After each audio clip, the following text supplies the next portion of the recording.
वालेकुम व्यूअर, आज हम आपको फ्राई दाल माश बनाने का तरीका बताएंगे। अगर आपने अभी तक हमारा चैनल सब्सक्राइब नहीं किया तो काइंडली चैनल को सब्सक्राइब कर दें। तो आइए रेसिपी स्टार्ट करते हैं। बिस्मिल्लाहिर्रहमानिर्रहीम।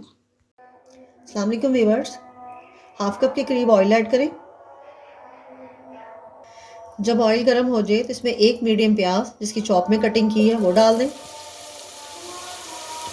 और प्याज को इसमें फ्राई कर लें।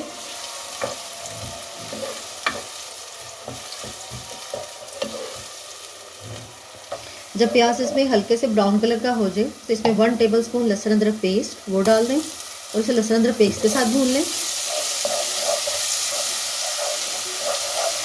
जब इसमें लहसुन अदरक भून जाए तो इसमें 2 टेबलस्पून के करीब पानी डाल दें, इसे मिक्स करें और एक मीडियम टमाटर जिसकी मैंने चॉप में कटिंग की है वो डाल दें। इसको टमाटर के साथ भून लें।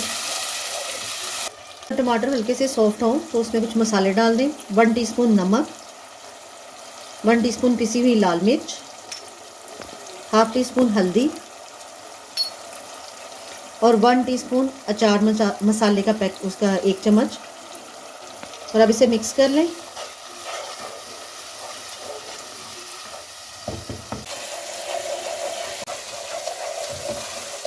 दो से 3 मिनट तक मैंने मसाले को अच्छे तरीके से भून लिया। अब 1 कप दाल माश जिसको मैंने 3 घंटे से भिगो के रखा हुआ था वो इसमें डाल दें। अब दाल माश को इसके अंदर भून लें, मसाले के अंदर अच्छे तरीके से इसको भून लें।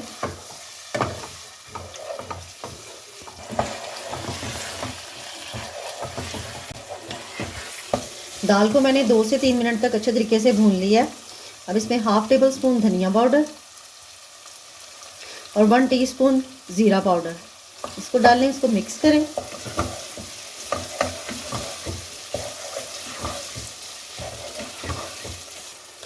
जब धनिया और जीरा को मिक्स करने के बाद इसमें 1 गिलास के करीब पानी डाल दें।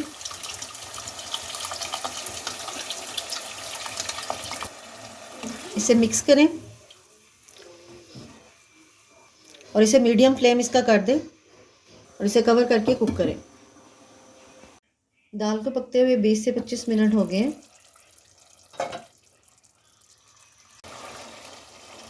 दाल हमारी ऑलमोस्ट कुक हो गई है। अब इसका फ्लेम थोड़ा सा हाई कर दें क्योंकि हम फ्राई दाल माश बना रही हैं। तो इसमें जो थोड़ा सा पानी है इसको और ड्राई कर लें।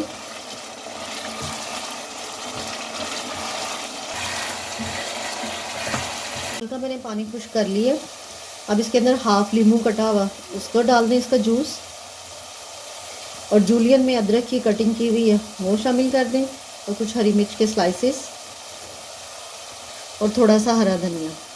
अब हमारी फ्राई दाल माश रेडी है। तो इस तरह व्यूअर्स मज़ेदार फ्राई दाल माश सर्व के लिए रेडी है। अगर आपको हमारी वीडियो अच्छी लगी तो काइंडली चैनल को सब्सक्राइब, वीडियो को लाइक और शेयर जरूर कीजिएगा ताकि हमारी आने वाली वीडियो आपको आसानी से मिल सके। अल्लाह हाफिज़।